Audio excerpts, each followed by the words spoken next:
Imagine a group of people staring at the sky with hope in their eyes and fear in their hearts, not because of war, disease, or political persecution, but because they believed a spaceship hidden behind a comet was coming to rescue them. The only ticket aboard? Death. This is the story of the Heaven's Gate cult, and the most disturbing mass suicide in modern history. But why would anyone follow this path? What drives a human mind to embrace the abyss with such conviction? In 1997, 39 members of Heaven's Gate were found dead in a mansion in California, lying neatly on beds and mattresses, wearing identical clothes and brand-name sneakers with bags near their bodies and covered with purple shrouds. No violence, no disorder, only the chilling silence of fanaticism taken to the limit. It was the end of a spiritual journey, or the beginning of something far darker. Marshall Applewhite, the group's leader, claimed to be the reincarnation of Jesus Christ on a space mission to rescue souls ready to ascend. He promised salvation, not heavenly, but cosmic, a chance to abandon their human vehicles and enter a higher dimension aboard a spaceship that would take them far from this corrupted world. But the price of the journey was life, a final pact with death. The human mind is fascinating yet vulnerable. The psychology behind such an event cannot be reduced to madness or delusion. What was truly at play was a profound desire for belonging, an existential fear of insignificance, and a spiritual hunger so intense that reality no longer sufficed. Heaven's Gate offered more than religion.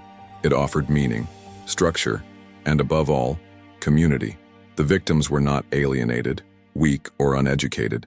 They were ordinary people, some with academic degrees who at some point felt lost, incomplete, alone. And then they met Applewhite. They found someone who looked them in the eyes, offered absolute answers in a world full of doubts, and promised their pain could be replaced by a new existence, one where they would be special, chosen. That promise is powerful. It's seductive. It's deadly. Psychologists call this collective cognition, when a group mutually reinforces distorted beliefs, creating an alternative reality where the absurd becomes logical. In this new world, death was not an end. It was liberation. Suicide in this context was not despair. It was transcendence, a choice made calmly, ceremonially, with faith, and that is where the horror lives. Marshall Applewhite, also known as Do, didn't begin his path as a cult leader. He was an ordinary man, with artistic aspirations and a seemingly normal life. But after an emotional breakdown and a loss of identity, he met Bonnie Nettles, a nurse with spiritual inclinations. Together, they planted the seed of something much greater, or darker. Heaven's Gate was born, offering a next-level kingdom, accessible only to the chosen few.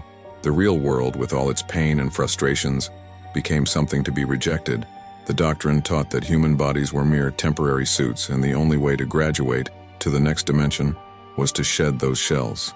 Slowly, with surgical precision, Applewhite isolated his followers from the outside world, promoting the renunciation of material possessions, family ties, and sexual desires. Purity was demanded, sacrifice exalted. This brainwashing didn't happen overnight. It occurred in layers like poison diluted in daily doses. Mind control psychology includes techniques like repeated messaging, isolation, emotional manipulation, and positive reinforcement. Members were constantly exposed to the group's beliefs, encouraged to monitor each other, and subtly punished for any questioning. Doubt was seen as weakness. Obedience, the highest virtue. Applewhite's recorded videos are disturbing. With wide eyes and a calm, almost hypnotic voice, he spoke of the apocalypse, of the negative forces dominating Earth, and of the rescue vehicle soon to arrive. For those emotionally vulnerable, the message was comforting. After all, who doesn't want to escape a cruel and chaotic world? The human mind craves patterns, explanations, and above all, purpose. When we don't find these things in the outside world, we may be seduced by dangerous fantasies. Applewhite offered all this in a complete narrative: who they were, why they were here, what happened after death, and how to be saved. And paradoxically, the more absurd the belief, the more it had to be defended, because the alternative, admitting the mistake, was emotionally unbearable. This is the point of no return, when belief becomes bigger than life itself, when the lie hurts less than reality. And in this state of total submission, the abyss is no longer frightening. It comforts, it calls, it embraces. March 1997. The Hale-Bopp comet approaches Earth, visible to the naked eye in the night sky. For science, a celestial spectacle. For the members of Heaven's Gate, the definitive sign that the time had come. Applewhite, now without Bonnie, who had died years before, convinces the group that the comet is escorted by an invisible spaceship waiting for those ready to ascend. The plan was set. It was time to act. In the days leading up to the mass suicide, members recorded farewell videos. Serene smiles, calm words. No one seemed panicked. No one showed hesitation. It was as if they were preparing for a great trip, excited about what was to come. Psychologically, this is a phenomenon known as rationalization of the absurd. When the mind refuses to face despair, it turns pain into a mission and the end into liberation. The suicides took place in stages, over 3 days. Small groups took turns administering barbiturates mixed with alcohol, then lay down while others arranged their bodies. A dark choreography, carefully rehearsed. When the last ones died, all were aligned, neatly organized, order within chaos. The sight of the bodies arranged, covered in purple cloths, wearing matching black Nike sneakers, became a macabre symbol. But to them, it was a mark of unity, an identity, a declaration of belonging until the end. Nothing was left to chance, not even money. Envelopes with small amounts and documents were neatly organized, as if death was merely a formality. It's hard to understand such calm in the face of the end. But when an individual is completely immersed in a reality constructed by distorted beliefs, suicide may seem like the most logical act. Fear of death is replaced by the promise of redemption. Psychological trauma is anesthetized by the feeling of purpose. Existential anguish is drowned by the certainty of being on the right path. This phenomenon is more common than we imagine. Cases like Jonestown, Waco, and the People's Temple show that mass suicide is the final stage of deep psychological manipulation, where personal identity dissolves into the collective. Heaven's Gate was just one more chapter in this dark history of the human psyche, but perhaps the quietest, the coldest, the most calculated, and the most disturbing. To truly understand the events that led to the Heaven's Gate mass suicide, we must dive into the psychological structure of a cult, an environment where the individual mind is dismantled and rebuilt according to the needs of the group. In this context, the individual ceases to exist as an autonomous being. Their beliefs, desires, and even their identity are replaced by a collective persona shaped by the leader. One of the most insidious pillars of this dynamic is what psychologists call induced cognitive dissociation. It is the creation of a mental state in which the follower is led to distrust their own thoughts. What was once intuition becomes temptation. What was doubt turns into spiritual weakness. In this process, Applewhite presented himself as the only trustworthy channel of truth. Any feeling or thought contrary to the doctrine was interpreted as the influence of negative forces or earthly energies. In this vacuum of autonomy, the cult thrives. When the mind loses its grip on reality, it becomes malleable, and malleability is the fertile ground for manipulation. Heaven's Gate members were continually exposed to repetitive messages, emotional deprivation, and rituals reinforcing blind obedience. There was no space for individuality. They didn't just follow Applewhite, they became extensions of him. Most followers abandoned their families, jobs, names, and even their bodies, literally. Many voluntarily underwent castration as a way to eliminate earthly desires, which Applewhite claimed were obstacles to ascension. This level of renunciation is not the result of ordinary fanaticism. It is a symptom of deep psychic disintegration, where the desire for purification merges with self-hatred. That hatred is often rooted in unresolved trauma, in ancient wounds that the cult claims to heal. Heaven's Gate didn't attract just gullible believers. It attracted the wounded, people who had been rejected, mistreated, made invisible, and the cult looked at them with apparent warmth, not to heal, but to use. It gave them a new identity, evolved beings, special souls, the chosen. But to become that, they had to die symbolically every day, until literal death became the final step. What makes the case even more disturbing is the tranquil awareness of those involved. There was no despair, no tears, no protests. There was conviction. The decision to die was made in a state of full emotional commitment. They believed they were going home, that Earth had never been their real home.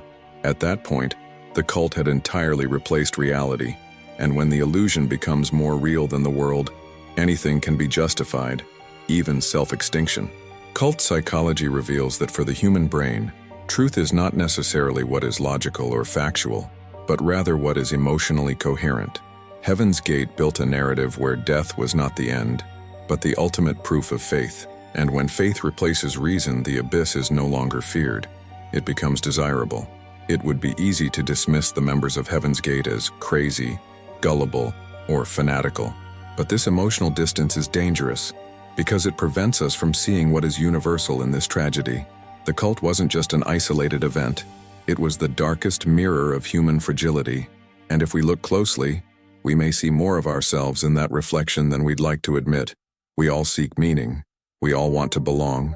We all, at some point, feel the existential emptiness that makes us question the purpose of life. And it's precisely there that vulnerability sets in. When that void doesn't find healthy answers, it becomes fertile ground for destructive ideologies. The cult, in that sense, is the response of despair. How many of us have felt that life here doesn't make sense? That maybe we belong somewhere else? That we weren't made for this world? These thoughts, as common as they may be, are the cracks through which the most dangerous ideas slip in. And if someone shows up with a seductive speech, a welcoming gaze, and a promise of escape, we may be closer to the abyss than we imagine. Heaven's Gate warns us about the power of narrative.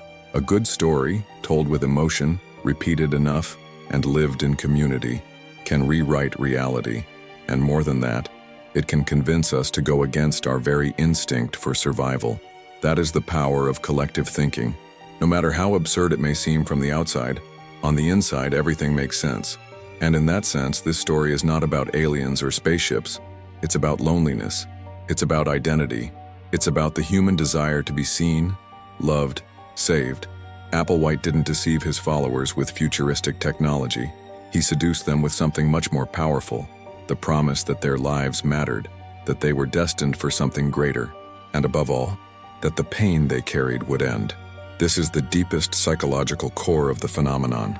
The mass suicide wasn't an act of death. It was a cry for transcendence, a desperate scream for meaning.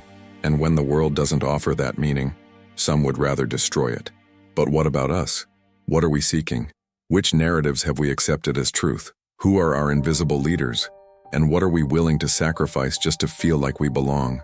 These are uncomfortable questions, but necessary. The mansion where the bodies of the Heaven's Gate members were found was eventually demolished, but the echo of their whispers remains. An echo that crosses the years and confronts us with questions society would rather avoid. What leads someone to calmly give up their life? How can a belief become more powerful than the instinct to survive? And most importantly, how do we prevent this from happening again? The moral of this story is not about other people's madness. It's about everyone's responsibility. We live in an age of chronic isolation, artificial hyperconnectivity, and manufactured truths. Never have we been so surrounded by information and so starved for meaning. And in this fertile ground, new versions of Heaven's Gate are born every day, with smiling faces, sweet speeches, and comforting promises. We must talk about mental health seriously. We must strengthen real human bonds. We must teach critical thinking from a young age. Because in the end, the only vaccine against the abyss's embrace is the acknowledgement of our own darkness. What saves us is not denial of pain, but welcoming it. Not fleeing reality, but making it livable. The legacy of Heaven's Gate is a warning. When deprived of meaning, the human being can be driven to unthinkable extremes. The solution does not lie in moral judgment, but in compassion, emotional education, and true connection. Each of us is responsible for building a world where pain has space to be heard, before it is silenced by tragedy. May the story of those 39 men and women not be just another forgotten headline. Let it serve as a permanent reminder that the human mind, when guided by love, understanding, and belonging, is capable of extraordinary things, but when guided by fear, abandonment, and loneliness, it can destroy itself with terrifying conviction. And you? Are you really in control of your reality? Or have you already started to hear the whisper of the abyss, disguised as a promise? Thank you for watching this video. We ask that you subscribe to our channel and like this video. Also, turn on the notification bell to be informed about our posts. See you in the next video.